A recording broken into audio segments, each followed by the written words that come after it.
There's a common belief out there that God's covenant with Israel was conditional, meaning it could be broken or expire if Israel didn't obey. Some even claim the covenant is no longer valid. But the Tanakh, the Hebrew Bible, tells a different story. From the very beginning, God chose Abraham, Isaac, and Jacob, renamed Israel, to form a nation under his hand, with an eternal, unbreakable covenant. Yes, disobedience led to exile, but the Tanakh is filled with prophecies of restoration, ingathering, and a Messianic future. In this video, we'll dive into the scriptures, including the original Hebrew, to show that God's promise to Israel is forever. Let's get started. God didn't choose Israel because they were perfect. He chose them because of his divine plan. In Genesis, we see God form the nation through Abraham, Isaac, and Jacob, whom he renames Israel. The covenant he makes is described as everlasting, unbreakable no matter what. Let's look at the scriptures in both English and Hebrew to see how God lays this foundation. Genesis 17:1-8.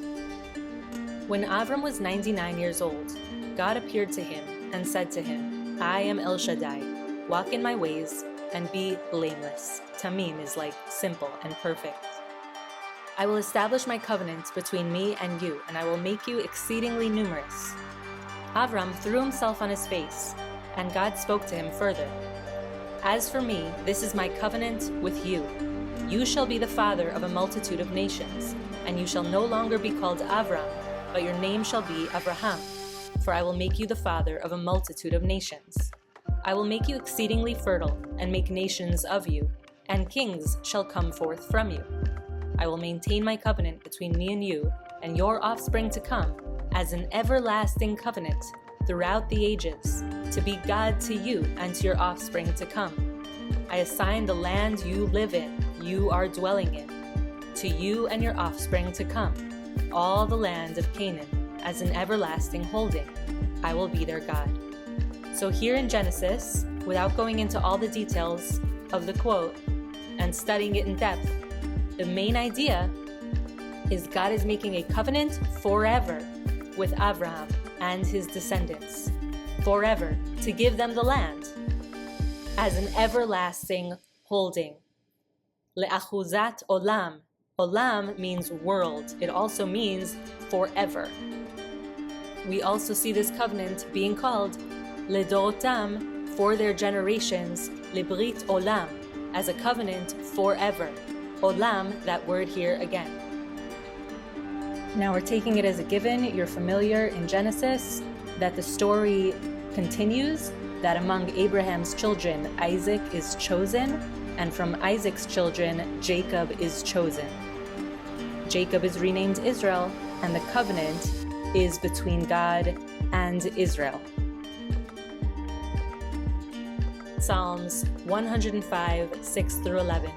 O offspring of Abraham, his servant, O descendants of Jacob, his chosen ones. He is the Lord our God. His judgments are throughout the earth.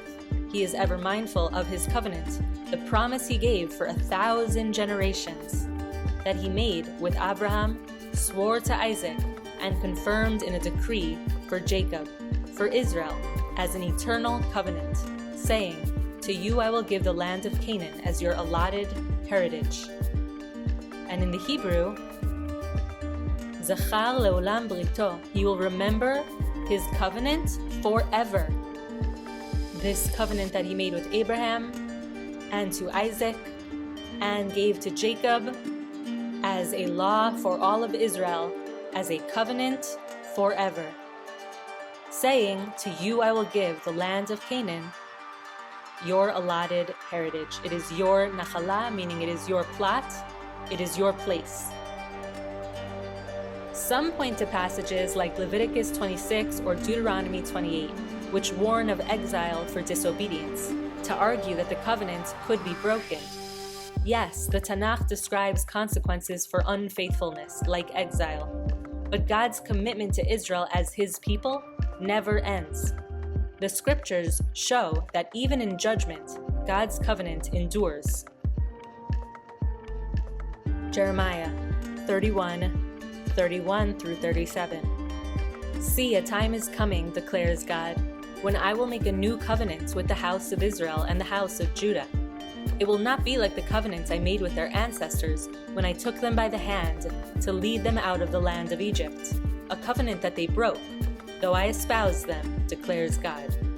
But such is the covenant I will make with the house of Israel after these days, declares God. I will put my teaching into their innermost being and inscribe it upon their hearts. Then I will be their God, and they shall be my people.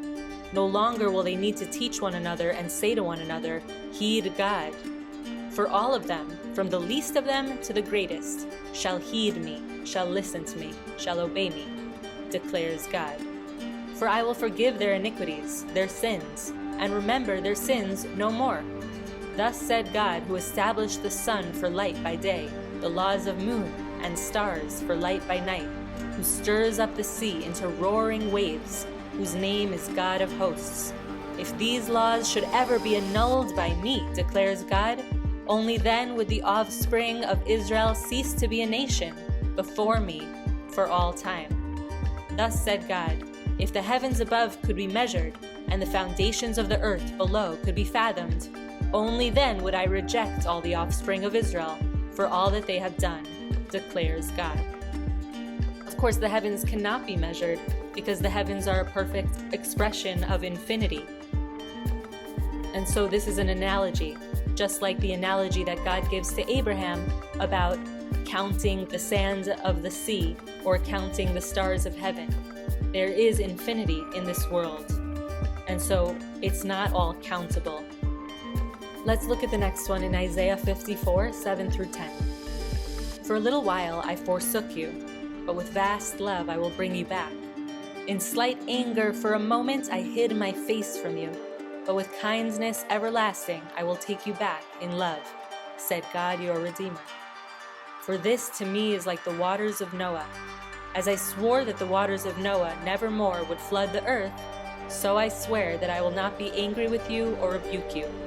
For the mountains may move and the hills be shaken, but my loyalty shall never move from you, nor my friendship, nor my covenant of friendship be shaken, said God, who takes you back in love. And this is about God's forgiveness, that although there are consequences for sinning, the covenant does not break. And he calls it here the covenant of my peace. The Tanakh doesn't leave Israel in exile. God promises to restore his people, gather them from every corner of the earth, and renew their relationship with him. These aren't just a few verses, they're entire sections that paint a vivid picture of hope. Let's read some of these promises to see God's unbreakable commitment. Deuteronomy 30:1 through 10. When all these things befall you, the blessing and the curse that I have set before you, and you take them to heart amidst the various nations to which your God, Adonai, has banished you, and you return to your God, and you and your children heed God's command with all your heart and soul, just as I enjoin upon you this day, then your God will restore your fortunes and take you back in love. God will bring you together again from all the peoples where your God has scattered you. Even if your outcasts are at the ends of the world, from there your God will gather you. From there God will fetch you. And your God will bring you to the land that your fathers possessed, and you shall possess it. And God will make you more prosperous and more numerous than your ancestors. Then your God will open up your heart and the hearts of your offspring to love your God with all your heart and soul, in order that you may live. Your God will inflict all those curses upon the enemies and foes who persecuted you. You, however, will again heed God and obey all the divine commandments that I enjoin upon you this day. And your God will grant you abounding prosperity in all your undertakings, in your issue from the womb, the offspring of your cattle, and your produce from the soil. For God will again delight in your well-being, as in that of your ancestors, since you will be heeding your God. and keeping the divine commandments and laws that are recorded in this book of the teaching. Once you return to your God with all your heart and soul. That's a very powerful bit there in Deuteronomy, in the books of Moses, a promise that God will gather back the people of Israel who will have their hearts opened and know God and keep the divine commandments. Isaiah 43, 1-7. But now thus said God, who created you, O Jacob, who formed you, O Israel, fear not, for I will redeem you. I have singled you out by name, you are mine. When you pass through water, I will be with you. Through streams, they shall not overwhelm you. When you walk through fire, you shall not be scorched. Through flame, it will not burn you. For I, the Eternal, am your God, the Holy One of Israel, your Savior. I give Egypt as a ransom for you, Cush and Saba in exchange for you, because you are precious to me and honored, and I love you. I give people in exchange for you, and nations in your stead. Fear not, for I am with you. I will bring your folk from the east, will gather you out of the west. I will say to the north, give back, and to the south, do not withhold. Bring my sons from afar, and my daughters from the ends of the earth, all who are linked to my name, whom I have created, formed, and made for my glory. And Ezekiel 36, 22-32. Say to the house of Israel, thus said the sovereign God, not for your sake will I act, O house of Israel, but for my holy name, which you have caused to be profaned among the nations to which you have come. I will sanctify my great name that has been profaned among the nations, among whom you have caused it to be profaned. And the nations shall know that I am God, declares the sovereign God, when I manifest my holiness before their eyes through you. I will take you from among the nations and gather you from all the countries, and I will bring you back to your own land. I will sprinkle pure water upon you, and you shall be purified. I will purify you from all your defilement and from all your fetishes, and I will give you a new heart and put a new spirit into you. I will remove the heart of stone from your body and give you a heart of flesh, and I will put my spirit into you. Thus I will cause you to follow my laws and faithfully to observe my rules. Then you shall dwell in the land that I gave to your ancestors, and you shall be my people, and I will be your God. And when I have delivered you from all your impurity, I will summon the grain and make it abundant, and I will not bring famine upon you. I will make the fruit of your trees and the crops of your fields abundant, so that you shall never again be humiliated before the nations because of famine. Then you shall recall your evil ways and your base conduct, and you shall loathe yourselves for your iniquities and your abhorrent practices. Not for your sake will I act, declares the sovereign God. Take good note. Be ashamed and humiliated because of your ways, O house of Israel. This relationship between God and Israel is very intimate, like a father and a child. It is very intimate, and so God can rebuke the children of Israel and still promise that for his own sake, he will make sure that Israel is redeemed. The Tanakh goes beyond restoration to promise a Messianic age where Israel is fully redeemed, united, and ruled by a Davidic king. These prophecies show that God's plan for Israel is eternal, culminating in a future of peace and glory. Let's read these sections to see this hope unfold. But a shoot shall grow out of the stump of Jesse. A twig shall sprout from his stalk. The Spirit of God shall alight upon him, a spirit of wisdom and insight, a spirit of counsel and valor, a spirit of devotion and reverence for God. He shall sense the truth by his reverence for God. He shall not judge by what his eyes behold, nor decide by what his ears perceive. Thus he shall judge the poor with equity, and decide with justice for the lowly of the land. He shall strike down a land with the rod of his mouth, and slay the wicked with the breath of his lips. Justice shall be the girdle of his loins, and faithfulness the girdle of his waist. The wolf shall dwell with the lamb, the leopard lie down with the kid, the calf, the beast of prey, and the fatling together, with a little child to herd them. The cow and the bear shall graze, their young shall lie down together, and the lion, like the ox, shall eat straw. A babe shall play over a viper's hole, and an infant pass its hand over an adder's den. In all of my sacred mountain, nothing evil or vile shall be done, for the land shall be filled with devotion to God, as water covers the sea. In that day, the stock of Jesse that has remained standing shall become a standard to people. Nations shall seek his counsel, and his abode, his home, shall be honored. In that day, my sovereign will apply a divine hand again to redeeming the other parts of this people from Assyria, as also from Egypt, Pathros, Cush, Elam, Shinar, Hamat, and the coastlands. God will hold up a signal to the nations and assemble the banished of Israel and gather the dispersed of Judah from the four corners of the earth. Zechariah 8:1-8. The word of God of hosts came to me. Thus said God of hosts, I am very jealous for Zion. I am fiercely jealous for her. Thus said God, I have returned to Zion, and I will dwell in Jerusalem. Jerusalem will be called the city of faithfulness, and the mount of God of hosts, the holy mount. Thus said God of hosts, there shall yet be elderly men and women in the squares of Jerusalem, each with staff in hand because of their great age, and the squares of the city shall be crowded with boys and girls playing in the squares. Thus said God of hosts, though it will seem impossible to the remnant of this people in those days, shall it also be impossible to me, declares God of hosts. Thus said God of hosts, I will rescue my people from the lands of the east and from the lands of the west, and I will bring them home to dwell in Jerusalem.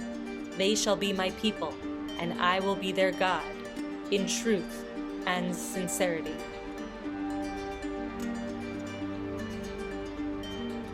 Ezekiel 37:15-28.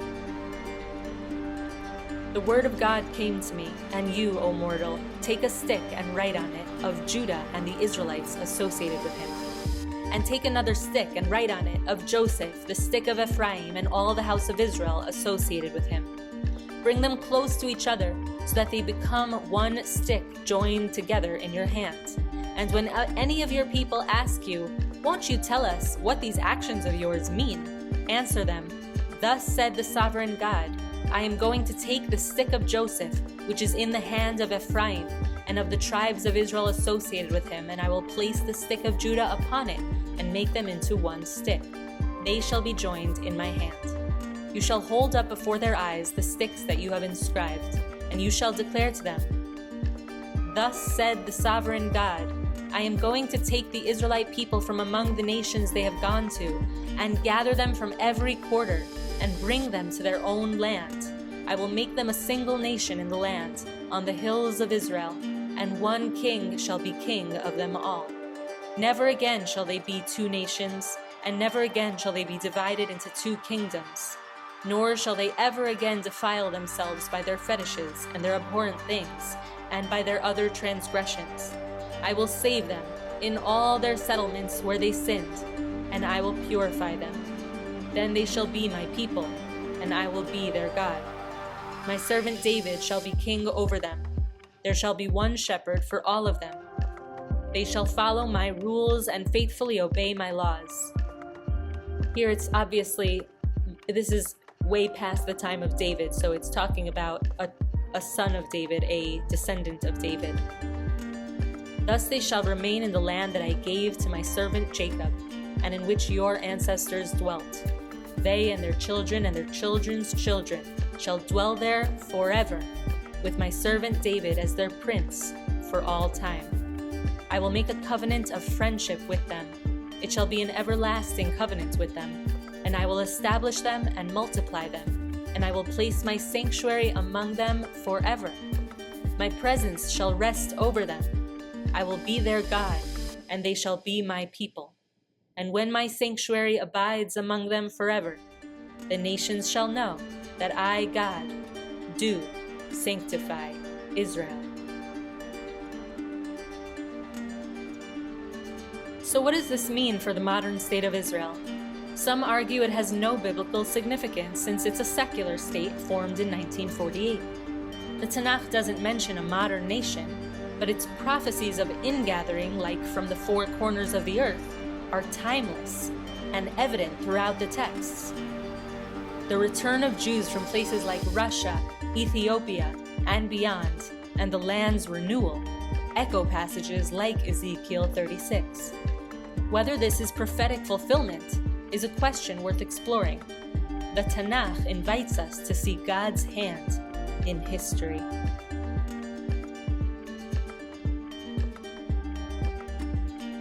The idea that God's covenant with Israel was conditional or expired doesn't hold up. The Tanakh shows God forming Israel through Abraham, Isaac, and Jacob with an everlasting covenant. Exile was a consequence, but God's promises of restoration, ingathering, and Messianic redemption are clear and eternal. From Genesis to Ezekiel, the message is the same. God's commitment to Israel never ends. Dive into these scriptures yourself. Read the Hebrew, explore the promises, and see God's faithfulness. Like, subscribe, and share your thoughts below. What do these prophecies mean to you?